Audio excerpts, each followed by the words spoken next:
everyone, it's Jai452 here again inside the closet of cosplay. Let's see if we can actually get out of here by some point this year. Who knows? I don't know. But our special guest today is none other than the amazing. Hi, Gwen Stacy or Gwensday Addams. Hi Gwen, how are Hi. you? Good, how are you? I'm very well, thank you. That's good. Um, First off, I want to thank you for taking the time to sit down and talk with us. I know it's been very, very difficult for the two of us to get the chance to sit down and talk, just because we're both so busy. I mean, we're like, you're off here and I'm off there, and we're like, hmm, Time zones are like so awful. If you could just put everybody into like the same one, it'd be so much better, it'd be so much easier, so right? much easier. Make my life a hell of a lot easier too. Um, so we're just gonna jump right into the interview, and I'm gonna ask you, when did you first start cosplaying? Weirdly enough, I've only really been cosplaying for about a year and a half. I started last year and doing like closet type stuff. Hmm. Um, and then I realized that there is so much more of an opportunity, like artistically, to exhibit what you're capable of. And so I was like, okay, I can really get into this now. It was just kind of trying to get comfortable.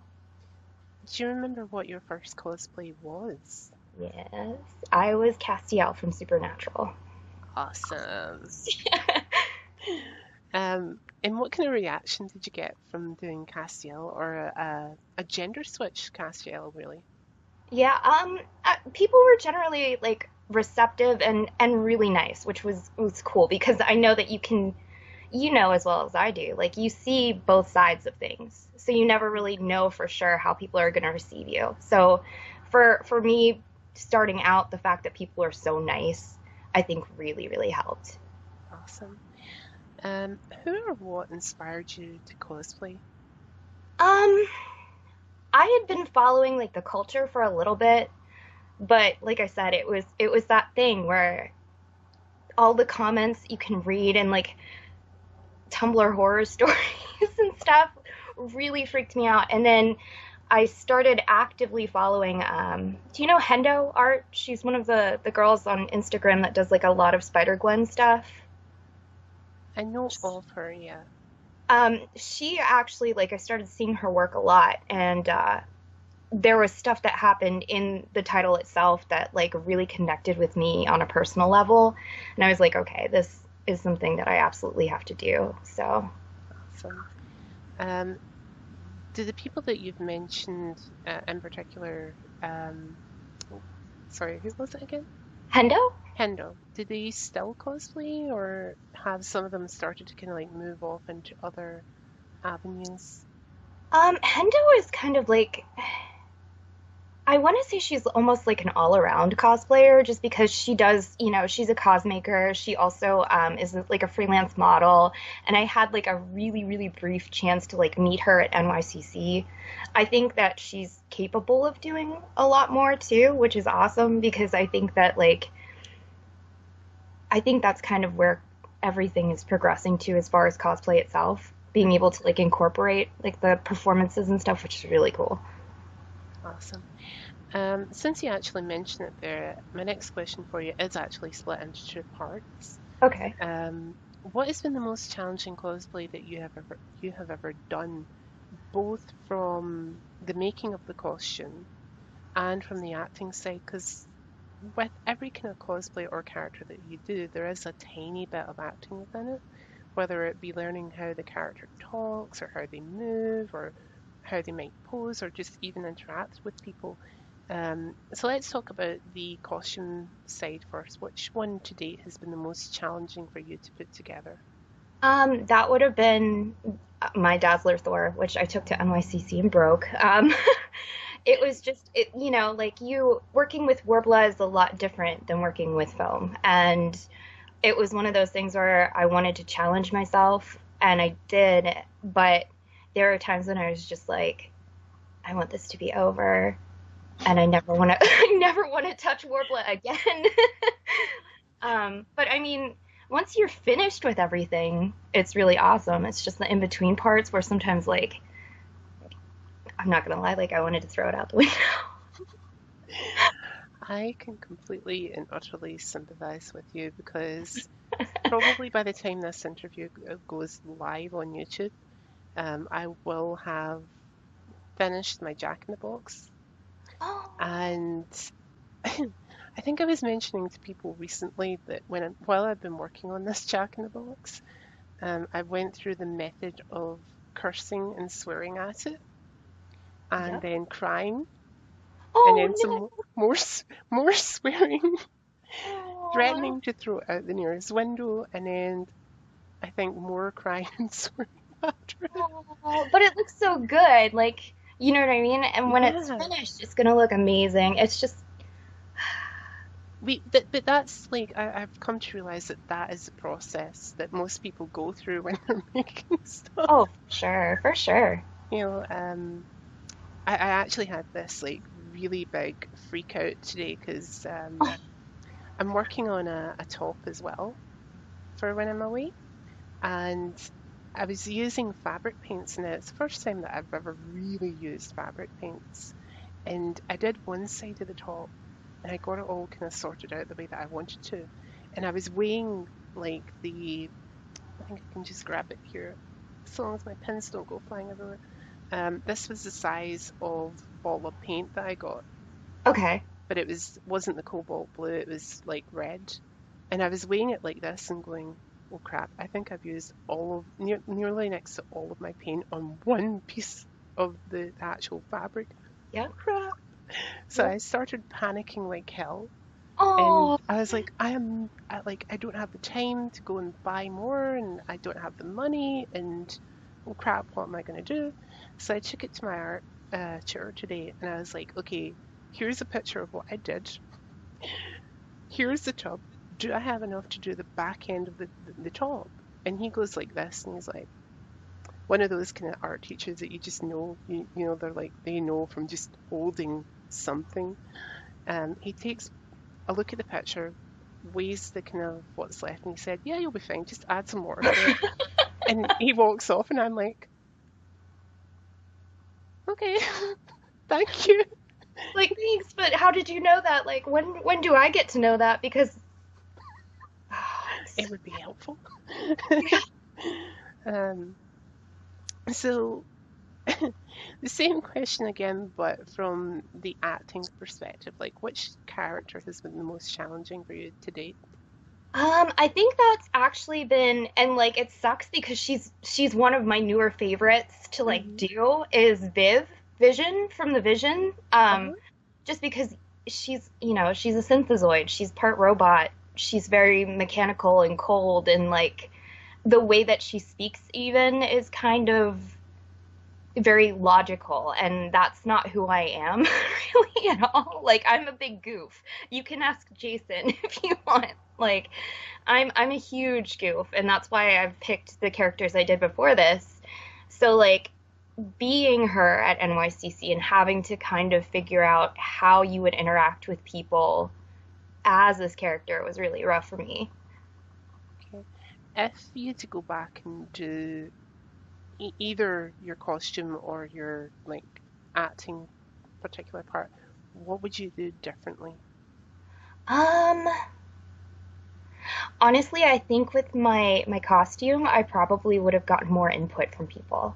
Like I was when I first started out, I didn't realize that people were more than like happy to answer questions. Hmm. It was one of those things that I just thought people were going to be like, "Oh, okay, well, good luck. Like, show me when you're done." But like the community itself is really really great with answering questions and giving advice and even just like telling you what materials they might have used. Hmm. And if I would have known some of those things when I first started with that, I probably wouldn't have wanted to punch myself in the face as much. It's funny that you should say that actually, because I was speaking to a friend of mine last night, and I was telling him, right, okay, I've got this idea for a cosplay for next year, but I have no idea how I'm going to even approach it. You know, I've just have no idea whatsoever. And I'll let you know what that cosplay is because Yeah, I tell me don't want to later. say like on camera because I might not end up doing it. But when I spoke to them, they were like, okay, well, the character that you're looking at has a very Mayan theme to them.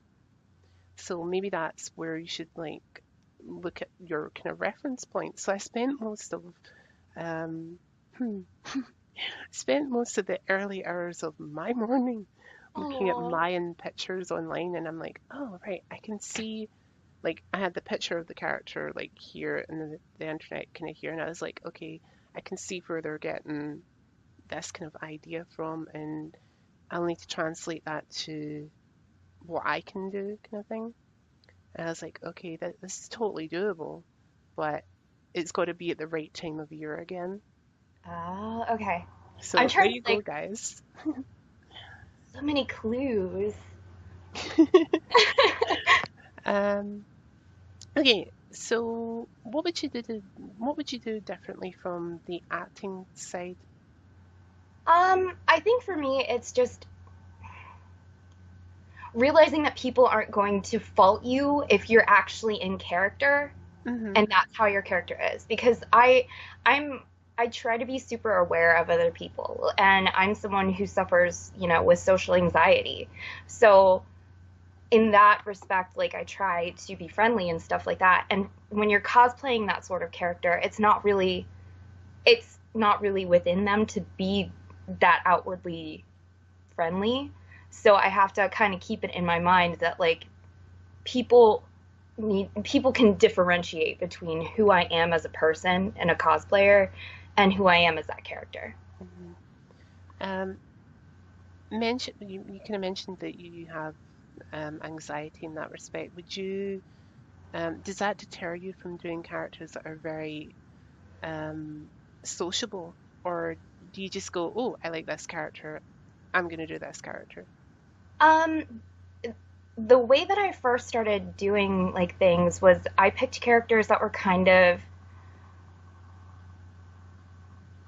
not so much goofy, but they at least were humorous enough that, like, I could make jokes and be silly and like still be kind of nervous about it, but not Hmm. have people think that it was out of the ordinary.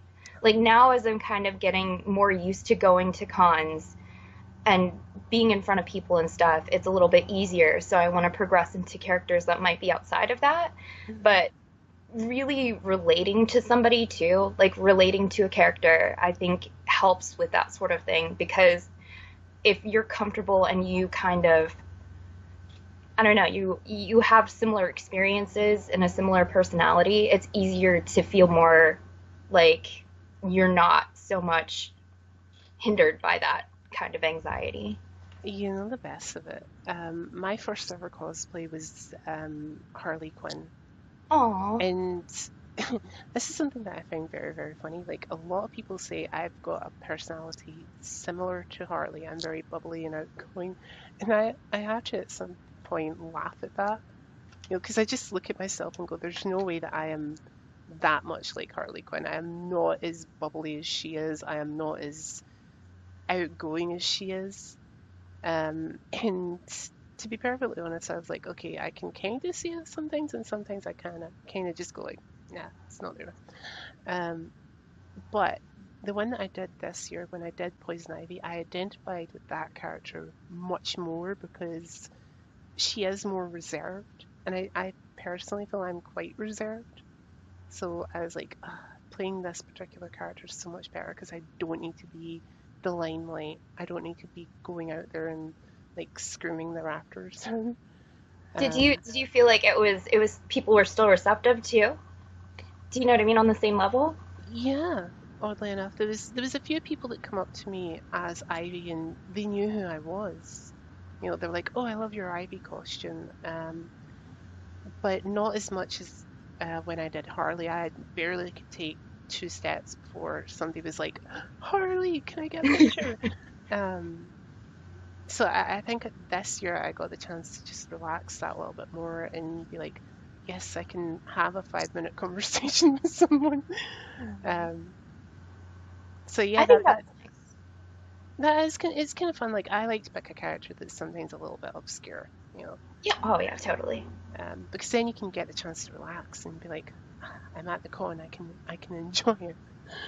Um, so talking about obscure characters there, my next question for you can apply to both yourself and what your opinion is for other people. Okay. What do you feel, in your opinion, is the most difficult thing or character to cosplay as in relation to yourself, and then in relation to other people? What's one thing that you would advise somebody, no, don't do that character because it's just way too hard? Um, So let's start with yourself to begin with. What is something in particular, either from an acting side or from the making of the costume, what's something that you would just kind of shy away from? it's really hard for me, like, to do anything that's like super sort of revealing. Hmm. You know what I mean? And I know that there's so many classic characters too that have that look that it's like almost hard to avoid. Hmm. So like this year I wanted to do and she's like super obscure kinda. I wanted to do Aura from DC. But Aura has this like cutout and she's got like most of her midriff is showing and I was just like I don't really know if I want to do that so much just because it's not something like it's way outside of like what I would do in public. So, I mean, eventually probably I will, but it's one of those things where like I have to be comfortable. And I think that's probably the same advice that I would have for other people is that you should never really push yourself into a situation where you're doing something that is so outside of your limits that you're uncomfortable. Um, like you can tell it translates, you know what I mean? Like it translates in your photographs, it translates when you talk to people. Um, it's just one of those things where you're like, the more that you do your cosplay work, and like craft and stuff, you're gonna become more comfortable with yourself. Hmm. It's just I wouldn't jump straight into that sort of thing, not for me anyways, or Hmm. like No, I would advise being sure of like what you're doing before you're just like, okay, like that's it. definitely. Um, Now, there are multiple different types of Comic Cons that you can go to. Yes. Or to be specific, there are two types that you can go to. There is your big once a year ones, like your New York Comic Cons or your San Diego Comic Cons, or I don't know, wherever else there is, you know. Or there's your more frequent ones, which are your smaller local ones, which happen every 2 months or something. Um, which out of those two do you prefer, or do you prefer a blend of the two? For me, it's really a mix of the two. Before, when I first started, I would probably say like local ones, obviously, but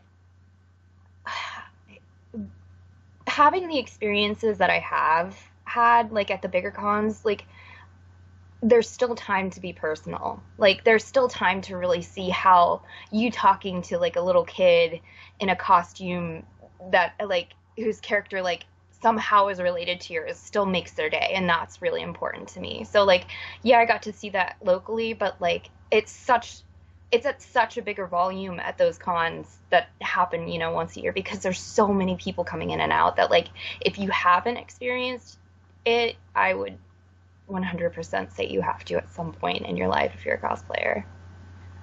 I know exactly what you're talking about because I got it my first time at a Comic Con, so I was like, "Oh, that's so great! I made that child's day." Um, if somebody said to you, I've got the chance of going to this big Comic Con and this little Comic Con, which one should I go to first? What would you advise them to go to if it's their first time going to a Comic Con? I think it's better to start out small, just because people at Comic Cons that are huge can be really overwhelming. And I don't mean just as like how they act, Hmm. like just maneuvering, like getting around can take an hour. You know what I mean? Like you're gonna be waiting in a bathroom line for at least 45 minutes. You don't know about things like cosplay med stations where like if your costume falls apart, you can go and have like help get repaired and stuff. So definitely starting out small and kind of talking to people who are in the community there really helps when you're going to a bigger one later. Awesome. Um, so my next question for you is, when you've been going to these Comic Con events, what is the one thing that you're most excited for? And also the one thing that you're either you still are or not as much now, you found the most nerve-wracking? The thing that I'm most excited for is just getting to meet people. Like I love people, even though they they make me super anxious. I love people, uh, and like I said, the kids were one of the main reasons why like the cons were so special to me. But the thing that I think is the most nerve-wracking is that there is that disconnect with some people that don't understand that there are children there and there are certain ways that you can act and you can't act. And so I get stressed out for like parents because I see this stuff happening and I'm just like, oh God, please put your child in a bubble and like put them somewhere safe. Okay, I can totally get that. Um, Now, at Comic Con events, whether they be big or small, there's always this kind of thing called the cosplay competition, or if you're in the United Kingdom or in Europe, it's called the cosplay masquerade. Really?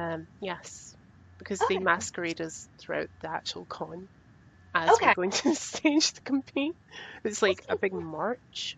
Oh. Um, so when you've been competing in these particular competitions, have you ever won anything? And if so, what was running through your head when they called you up? I actually, it's funny that you bring up contests like that because I actually, like, I don't know, it's so hard for me to, like, kudos to anybody who does that stuff because it's really hard being judged compared to somebody else when you know, you might be the, like, considered the same level, but not real, you know what I mean? Like, they Yes. might be more experienced as a novice or something like that. But for me, like, I almost sort of wish that those contests were called something different because I think that it promotes more competition between players as people. Do you know what I mean? Hmm. Like call it a crafting contest. Call it something where like a costuming contest, but don't call it cosplay because I think that as a community that the biggest strength that we have is that we're so united. And when you put emphasis on stuff like that, it eventually becomes like almost like you're encouraging competition, and that's not really what cosplay should be about. Okay, To me, that's just my opinion. that's cool. Um, so have you ever entered into any of these kind of things, or no? No, Um, have you ever been invited to judge any of these kind of things?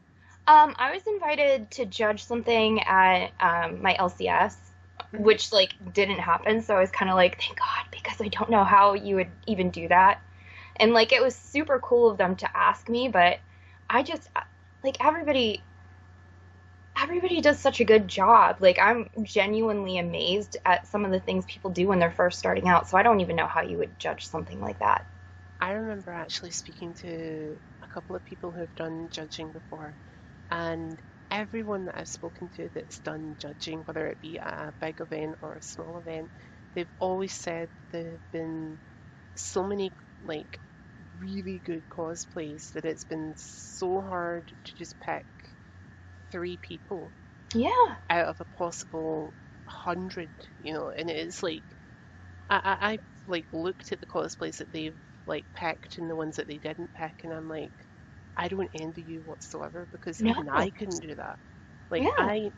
I know I'm not at the level of cosplay fame where I would be asked to judge, but I am dreading when and if that day comes because I know for a fact that I couldn't do it. I'd have to say, right, okay, I'm happy to come along and guest and talk, but I can't judge to save my life.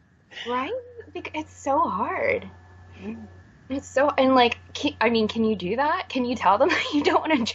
Because, like, I would love to be able to I say that. think you can, depending on your level of like I'm no expert. I just want to make this clear right now, guys. I am no expert on this matter, but I think you can say that you would just prefer to go along and guess as opposed to judge.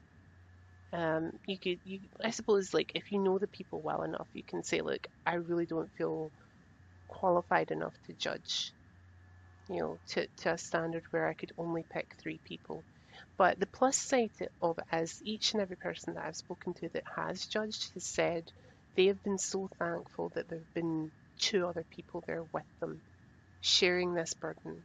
So I think knowing that It kind would of make eases it, yeah, it would make it easier because you know that maybe something that you like isn't necessarily what the other two like, and they would argue their point that. across, and say, right, okay, well, this caution's really, really good, it's also not what we're looking for, you know, which sounds like a horrible thing to say, but it's how people see things, and it's what makes things fair, Yeah, whatever that is. yeah, well, totally. Um, how would you feel if you were asked? Well, I know that you have been asked to judge, but if you were asked to judge at a very big event, like say a once a year event, how would you feel about that?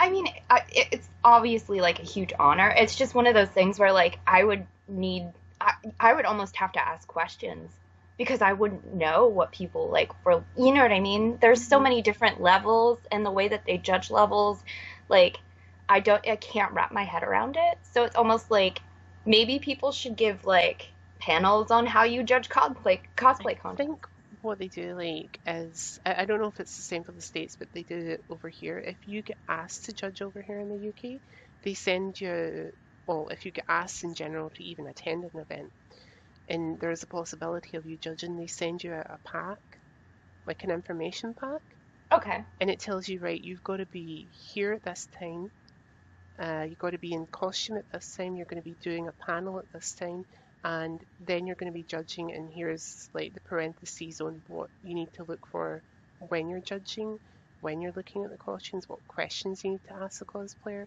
and then how to interact with the other two judges and such likes. So you get like a big, awesome pack of information, um, which I think is really, really helpful. But I don't know if everywhere does that over here. I think it's just like a select few places. Um, but I would advise everybody, like people who organize events, please listen when I say this. That pack is so helpful to people that are coming in. Please make sure that that goes out. Um, okay, so in your opinion, what are the best and worst things that a new cosplayer can do when they're getting ready to do a cosplay event like Comic Con? So this is just for like what I do, and I find that like it's helpful. I will start planning what I want to do for like a huge con way like months ahead because I know that life's gonna happen. There's gonna be things that like I'm gonna get frustrated and be like, okay, well, I'm not gonna work on this for like 2 weeks because I'm mad at it and I don't want to look at it anymore. Like things like that. Um, know your character, like know about the tiny details because a lot of times something that's going to set you apart from somebody else who cosplays that character is your attention to that. If you have questions, go on forums, go, uh, the Cosplay Amino app. I Hmm. don't know if you've ever seen it. Like, there's stuff like that that you can go on and ask questions like to other people, and it's super helpful. Um, and when you're packing, make sure that like you pack in a specific way so that your foam isn't crushed or like things like that. Like for me it was hard because my armor had like extension pieces that like had come off the hip, Hmm. so they cracked when I packed them. But like if you can help things like that, then you know what I mean, that then you need to be able to factor in everything. The worst thing that you can do, I would say, is waiting, waiting to start a project. I've seen some really awesome last minute cosplays, but I I can't imagine not sleeping and having to work on something, you know what I mean, for like 3 days before just to finish it for like one event. I That's just, remember somebody asked me today, um, do you think you'll be finished on time to go to your event? I was like, God, no. No, no. You're kidding me, right? I'll probably be like driving down in the car and sewing at the same time. oh no. But that was me like having a laugh. It probably will be finished. There's not as much to do to what I need to do as I think there is, you know. It's just a matter of buckling down and actually doing it. Well, it's that too. Like you know, as people that are cosplayers, like you always see the stuff that you don't do or that you need to like improve on, and sometimes being even like too critical on yourself can like make things like Worse. yeah, oh yeah, totally. Um, so my next question for you is age differences at Comic Con, and this is a kind of Okay. big section. So this is kind of like a sectional question. Um, when I first started when I first got into the idea of doing Comic Con and going and cosplay, I didn't know an awful lot about it, so I did my kind of research. Like I knew of cosplay, and at that point, it wasn't really a thing over here in the UK. It was more American based. Like everything I had seen had come from America. Like you guys were the be all end all of cosplay. Um, so I decided to just pull pictures from the internet and be like, okay, so this person, like, there's a group of people here, and it's like people who are aged between, oh, I don't know, say mid-teens to early 30s. And then there are family groups where it's mum and dad and the little children, and then there's little children. Um, the main demographics seem to be like early teens to mid 30s to me, and I was like, right, that's the main demographic. And when I went along to my first Comic Con, I was so shocked to see it was people from all age groups. Oh yeah. Um, when you first started cosplaying, did you have a similar thought in mind, or did you know it was all age groups, or what was your impressions on that? Um, I think for me, I kind of assumed it was a thing for like not so much like super young kids, but like teenagers and like kids that were like kind of like still in like college that were like reading actively, but like hadn't been fans of stuff like comic wise for a super long time. And then you go to comic cons and you see like like people cosplaying, and I can't remember the guy's name now, but like the guy that owned Jurassic Park, and I'm like, oh okay, John Hammond. yes, yeah, and I'm like, oh god, like I made a mistake, like well that was really jerky of me because I should have realized that like there's not really an age limitation. The kids that do it are amazing. Like I'm constantly just amazed by the things that like they are putting. Like you I know you've seen like the gifs of like the little predator bait like Yeah, child. Holy crap! Like that was like something that I saw when I first started to like want to do things, and I was like, oh my god, that kid is so amazing, and like he doesn't even know.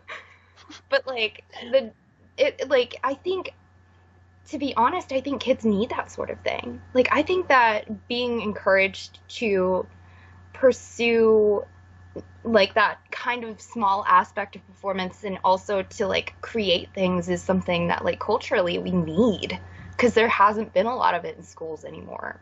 the one thing that you said there that kind of made me laugh is when you said about that kid and you're like, oh, he doesn't even know how awesome he is. Um, the Comic Con that I was at recently had, trying to remember his name, Sean Astin at it. Oh yeah. And I actually got the chance to meet him, but that's not the story I want to tell. Um, there were there were three cosplayers there done up like characters from the Lord of the Rings that I noticed. Two of them were done up like Aragorn and Arwen, and I did manage to get a picture of them together. And there is, I think, I hope, I even hope. It's on my Instagram somewhere. And they looked so amazing. Like, I actually, for a moment, thought that they were Renaissance people. When I looked at them, I was like, oh my God, you guys are like Renaissance characters. And then I realized they just came around the corner from seeing Sean Astin. I was like, they're not Renaissance people, they're Aragorn and Arwen. Hmm. Um, but I had noticed this little baby earlier on in the day who could have only have been, what, I don't know, maybe a month, 2 months old. And the mum was carrying them around, and she had her baby dressed up like one of the hobbits from Lord of the Rings. And I kid you not, I am kicking myself so hard that I didn't get a picture of that baby. So, so hard. That's so cute. And I was just looking at it and going, oh, that baby is so friggin' awesome. And Right. like how you said that that kid in the Predator suit was so awesome and he didn't even know. Well, this was a particular instance where that kid really didn't know, you Aww. know. Um, and do you know what? I felt so intimidated, you know, going into the same competition as that little baby. I was like, I know Oh. that that's a baby and it's 2 months old, but holy crap, you know, their costume is better than mine. Oh. That's adorable though. It is. And I do believe that Sean Astin really did get a kick out of seeing a little baby like that. Um, so, while we're on the subject of children as well, do you agree with some, like, I don't know what they're called, but some like groups in society that say, oh, these parents who are dressing their children up and dragging them to these like 7, 8 hour events should be like told off for dressing their child up and marching them all along. Do you, what are your thoughts on that? I think that there's a huge difference between a pageant and a Comic Con. A lot of kids are really receptive to the idea of like a superhero or even just someone in like pop culture that like means something to them. And I think that as adults that we oftentimes kind of write that off because we don't think that it's possible that kids can understand at that level, but they do. And so to me, people that say that sort of thing don't realize that like you make those connections with characters when you start out being a kid. You know, people that have been longtime super like Spider-Man or Superman fans started out when they were like what 6 or 7. Like I watched Batman when I was that age. So I think that people really need to take a step back, and I can understand from a point where it's like, okay, well, maybe don't dress your kid in heels, you know, that sort of thing. But if they're just running around in armor or something, let them run around in armor. Um, as I've mentioned in previous interviews when I've gotten to that question, I have worked with children in the past, you know, and one of the things that I've noticed very, very quickly with young children is when a child doesn't want to do something, they They, will immediately let you know. oh yeah. You know, they will kick, scream, and run down the house. But equally, I've never met a child that does not want to play dress up. Oh no. Every child, like, if you pull out a box of clothing, you know, a child will run to that immediately. It doesn't matter if you've got the latest toy, the latest video game. If the clothing box gets pulled out, the child's gonna, 9 times out of 10, that child is gonna go for the clothing. You know, Oh yeah. so as far as my opinion on the focus groups, it's like, honestly, you must be a bunch of childless people because children love to dress up and they love to go have fun. And a Comic Con is a place where they kind of can do that, you know. Um, so let's talk about the other age, well, the other end of the age pool, which is the grannies and the granddads and such like. Okay. So we're going from young children to grannies and granddads now. Um, Over here in the UK, we have Doctor Who. It's like its place of origin. Um, so I am very fortunate enough to say this, but I feel like once you reach a certain age, You can transition from playing the likes of your Clark Kents, your Batmans, your whoever else's, and move into the likes of the Doctor Who characters because they're all of a certain age. You Okay. know, um, do you have you noticed that for certain age groups over in America, like the kind of senior age groups, is there particular characters that they tend to transition into? Oh,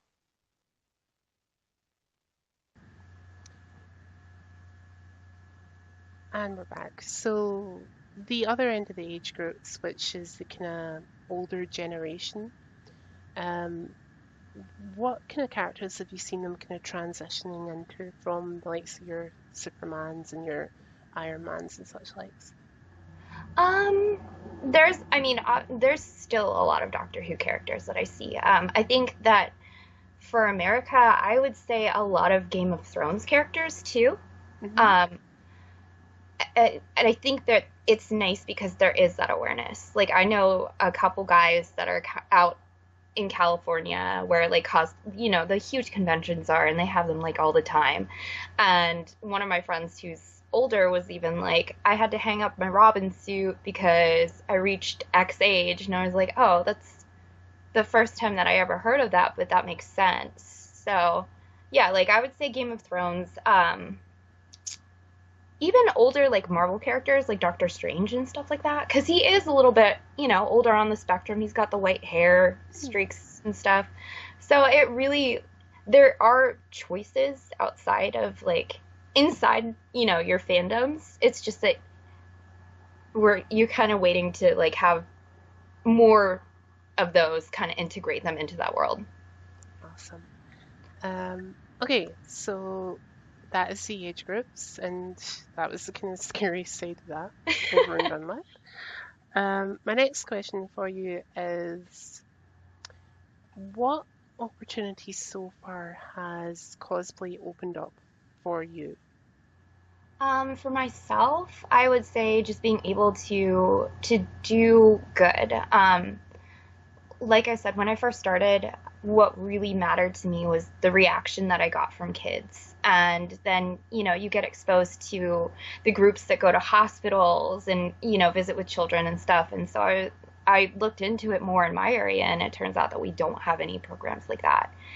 And so I wanted to start, I looked into starting my own nonprofit and then, addressing issues as far as like just, you know, donating to like the homeless, like food donations and stuff like that. Or like I'm a huge animal lover, so I'm trying to coordinate something with like our humane society. I think that cosplay is really awesome because there's so many diverse characters that if you have a certain community that you're a part of, like LGBT stuff is huge, and it's so awesome that there are so many people involved that are within the community and the cosplay community because that's super important.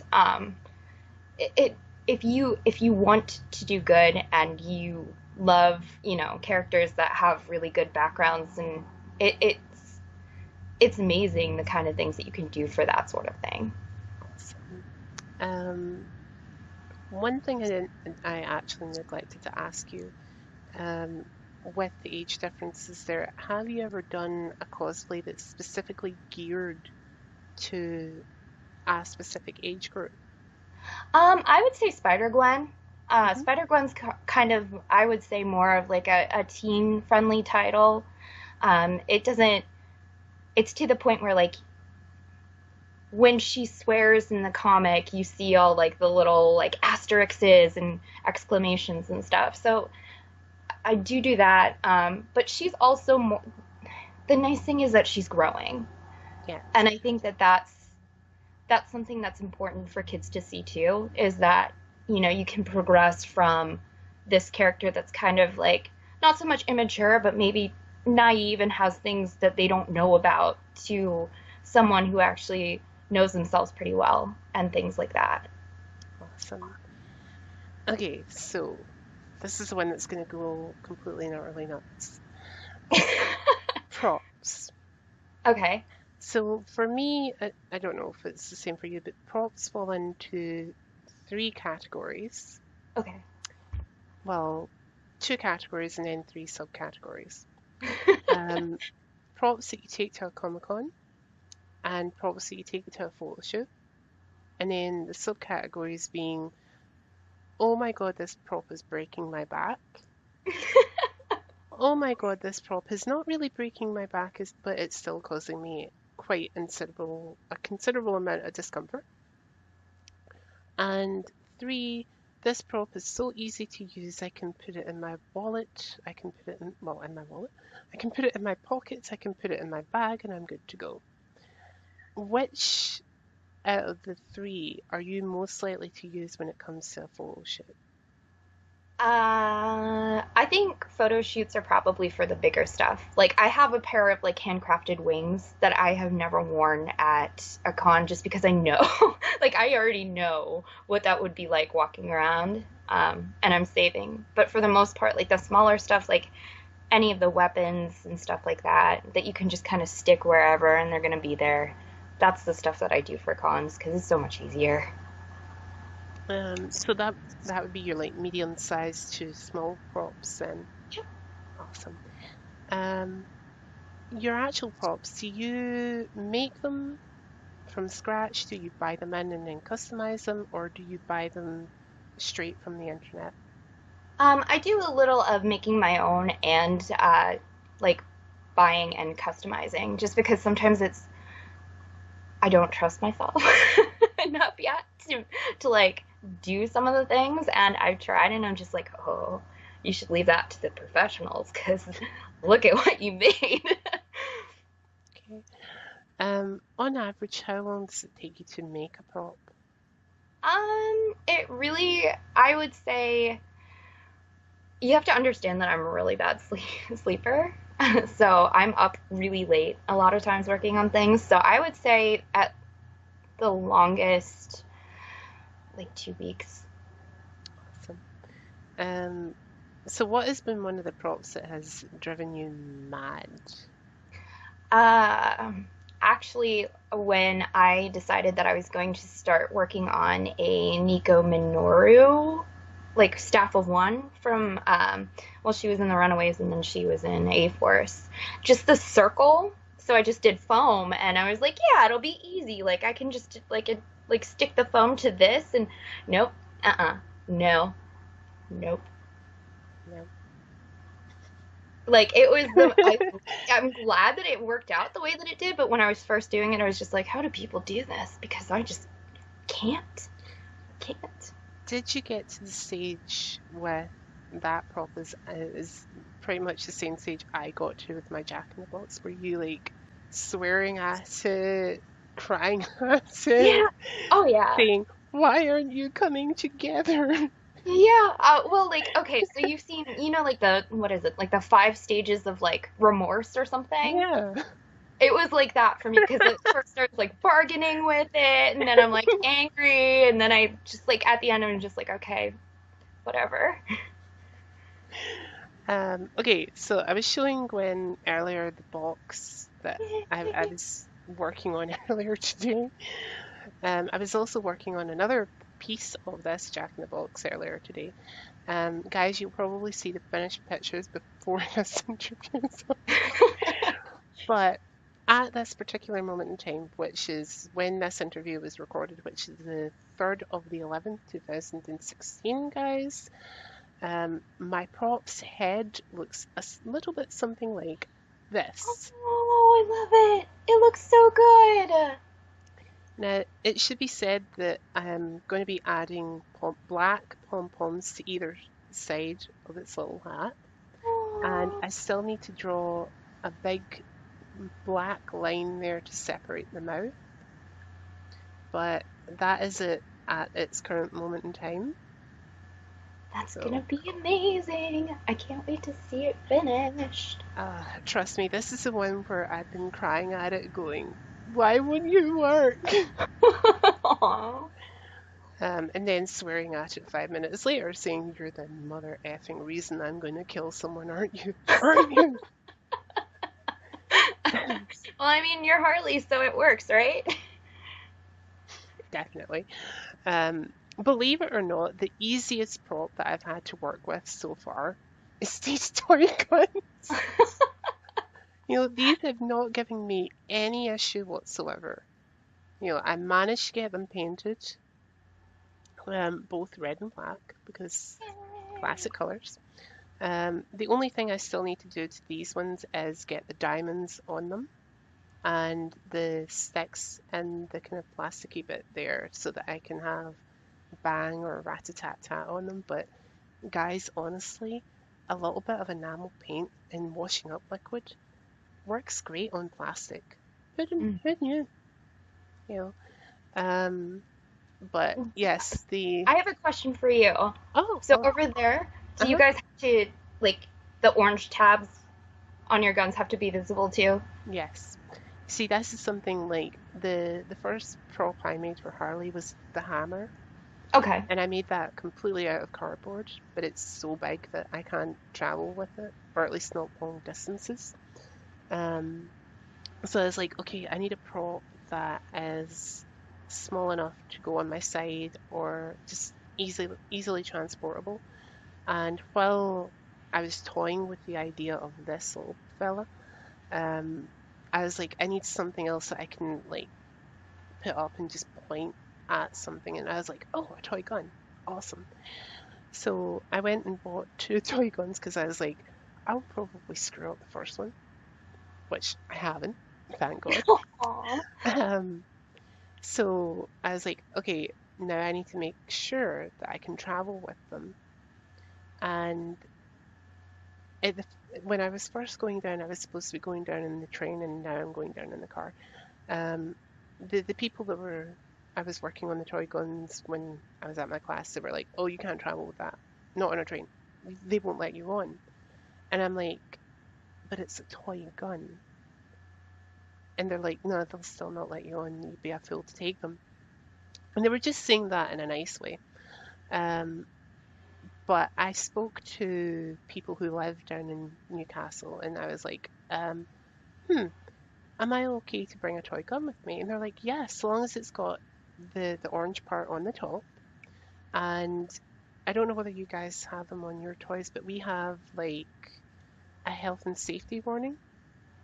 Ah, we might, but I feel like it's the same color as like the toy itself, so you can't really see Yeah. it unless you like right up. Um, Ours is normally written in white and it's CE on it, as you can see. Okay. Um, and there's a reason why I haven't painted that bit red, you know. If I was to take this with me to the event, and they stopped me and said, "No, we don't trust it. That is part of the toy." I could peel back like a label there and show them that CE identification, which basically means this has been verified as a child's toy, and it will not physically hurt anyone. And even though it was like a BB gun, I've actually painted. I don't, sorry, I'm like pointing down here. Oh, I've actually painted this particular part where you would put the BBs in, okay. and because it's enamel paint, it's hardened to the point where it's like You can't. impossible to eject that. So even though I'm pressing on the release right now, you see that this part's not popping up at all. So even if I wanted to, I couldn't like point it and shoot and hit somebody with a BB. Um, so yeah, unless I was running up to people and going like that, I'm not going to injure anyone. You know, although that is an option if somebody gets on my nerve, I could just go get out my way. Um, but yeah, that is kind of like the rules. The people said to me, so long as the security sees orange, they won't even blink an eyelid at you. No, blink an eye at you. It's just like psh, go. Um, I've known people who have taken actual metal swords to events, and they've had to prove that the sword is blunt so that it can't physically hurt anyone. Um, so toy guns versus real swords, yeah, I'll be fine. It's not like I'm going to hold up a train or anything. Um, But yeah, that's that. So my almost third last question is, Okay. oh my gosh, um, what is going to be the next three cosplays for you? So one that will be at your next event, Okay. one for the end of the year, and one that you're thinking about for next year. So let's start with your next event one. I commissioned someone to do the design for Spider MJ, which will be really Awesome. exciting. You said, what was the next one? One for One for the end of this year. the end of this year. I hope to have my Electra finished by then. Awesome. Um, and I'm doing like the MCU one, so it's been kind of rough just because you don't really get good shots of like the second version. And then the one for next year, I would say, I don't know if you like, do you know who Kevin Wada is? He does like all the really awesome like fashionization art of like Marvel characters. Um, I want to say that I've heard of him, but I can't. like if you saw his work, I'd imagine you probably would know it. But he just did these pictures of the Morrigan from The Wicked and the Divine, and she's in this like gorgeous, just like nude tulle, and it's beaded and stuff. And I was like, I don't care, I'm going to do that. Awesome. So yeah, so I was like, okay, I'm just gonna hand bead and hand sequin this. So yay, pet projects. Okay, so my second to last question, um, and actually the last one isn't really a question, it's more of the Passover. So my last question before we do the Passover, guys, to Gwen so that she can tell us all the lovely places that we can get a hold of her if we have any further questions, other than in the comment section below. I think it's like, do you see it, Gwen? It's like down there. Oh yeah, I do see Yes, it. like we need comments. Also, don't forget to give us thumbs up. Um, so my last question for you is, what advice would you give somebody who is looking to start cosplaying but is a little unsure where to start?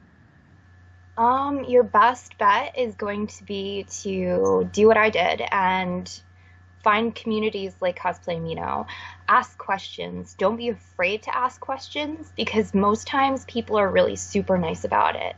And don't be afraid of, the horror stories that a very select few people are gonna like you'll see on Tumblr and stuff like that because it's Tumblr first of all, and second of all, most experiences that I've had have been so just amazing. Like Jason, before I met him at NYCC, I didn't know him as a person.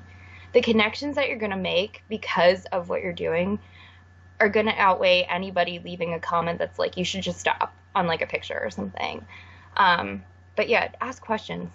Like, please, like I have someone that I actually, not mentor, but like if he ever has questions, like he knows that he can message me at like 3 o'clock in the morning and be like, hey, how do I do this? Awesome. Um, and you never know, guys. Like I've done a lot of interviews with a lot of cosplayers, and actually, as I mentioned to date, well, this interview has been filmed on the 3rd of the 11th. Um, I have like over this past year, as of yesterday, I've interviewed so many different cosplayers, some people who I never thought I would get at all. You know, for instance, Chris Villain, for one. Hi, Chris. Oh, Um, People like that, they will actually end up possibly following you if you have social media, and some of them do put input, like what little pictures I do have of my Jack in the Box. People have liked them and they've liked other things that I've done on Instagram. Instagram's a great thing for showing off what you're working on. You know, and I always feel that I'm not posting enough on Instagram. Don't ever feel that way, guys, because cosplayers will see that and they know that other people are busy and that there's other parts of your life that you need to attend to. Um, but yeah, I mean, as Gwen says, there are so many different people out there that you can get in touch with that are maybe thinking about doing the exact same kind of cosplays as you and might give you a different perspective on it.